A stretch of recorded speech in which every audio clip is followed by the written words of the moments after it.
siswa mampu untuk menyampaikan, mengemukakan perasaan mereka, gagasan mereka, ide mereka ke publik, di depan umum. Jadi ada banyak sekali siswa yang mereka jago nulis nih, tapi ketika mereka diminta untuk menyampaikan pendapat mereka di depan, itu mereka gugup, kemudian mereka nggak fokus. Nah, dari situ saya pengen banget siswa-siswa itu tahu cara menyampaikan gagasan, ide mereka, pendapat mereka di depan umum seperti itu. Jadi ini kayak pelatihan public speaking. Oh iya.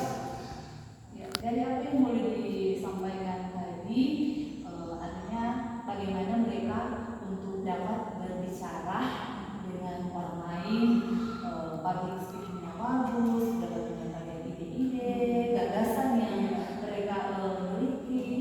Nah, kira-kira untuk nantinya dalam observasi tujuan pembelajaran yang hendak Bina berikan seperti apa supaya menggali potensi yang ada pada anak-anak didik ya. Jadi tujuan pembelajarannya itu ada dua, yaitu menemukan sama mengidentifikasi sebuah informasi dari gagasan. Gagasan apa, ide pokok apa dari siniar atau podcast kalau anak saat ini akan sebut seperti itu. Jadi mereka harus mampu untuk menemukan informasi dari siniar, paparan siniar atau dari paparan teman-teman, karena saya pengen ini anak-anak akan bentuk dalam kelompok kayak gitu untuk mereka mampu menyampaikan pendapatnya. Tentu saja kalau sampai senior itu kan pasti ada host, ada narasumbernya seperti itu. Jadi dari situ kita bisa melihat apakah mereka akan mampu tidak untuk melakukan public speaking itu seperti itu. Nah, dari kata menemukan itu kita harus tahu ke mengidentifikasi.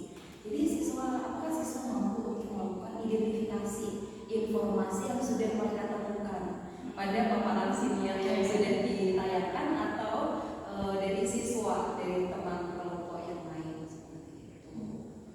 Jadi Bina ada dua bagian, menemukan dan mengidentifikasi yang menjadi sasaran di samping mereka mempunyai keterampilan untuk dapat berbicara dengan baik. Nah, selanjutnya kira-kira dalam bagian pencapaian pengembangan yang Ibu Bina boleh sampaikan tadi, strategi apa yang akan dilakukan di kelas nanti? Saya mengambil project based learning karena model PBL ini sangat tepat diterapkan untuk kelompok, karena mengingat tujuan pembelajaran tadi dan kerinduan saya sebagai guru bahasa Indonesia agar mereka mampu menyampaikan pendapat tadi seperti itu. Karena kan fokus utamanya tadi ada dua, yaitu menemukan sama mengidentifikasi. Otomatis kalau kita pakai project based learning, maka anak-anak sudah ini dalam fungsi ini. Jadi saya ditugaskan dapat project dari guru untuk memberikan informasi kepada teman-teman yang lain.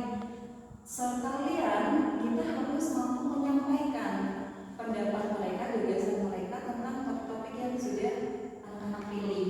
Misalnya mereka mau menggali tentang informasi hukum atau pendidikan. Jadi bagaimana cara peserta didik ini mampu menyampaikan informasi tentang hukum di Indonesia seperti apa, penerapannya, kemudian pendidikan di Indonesia bagaimana, apakah ada masalah gitu. Nah, itu nanti akan dibahas di situ, karena kalau project based learning berarti mencari dan menemukan solusi kan seperti itu. Oh, ya baik. Jadi project based learning ya Bu Bina, dan kira-kira ini kan sebelum kita masuk di bagian observasi, untuk saat ini posisinya dari skala 0 sampai 10 kira-kira mereka masih ada di angka berapa Untuk saat ini? untuk public speaking, Iya.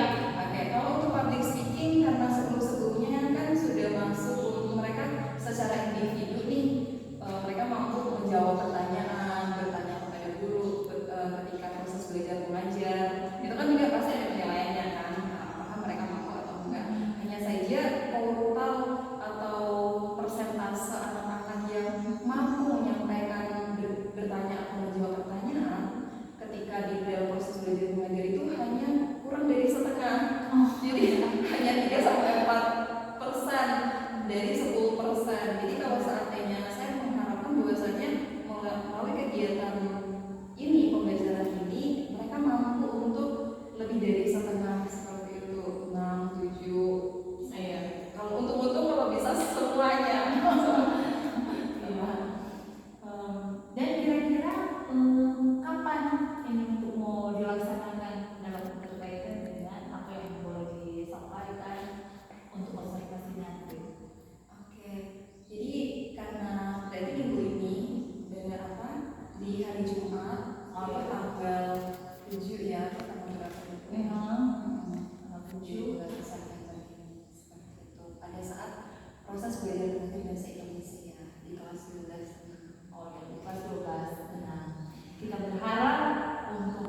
tujuan dan harapan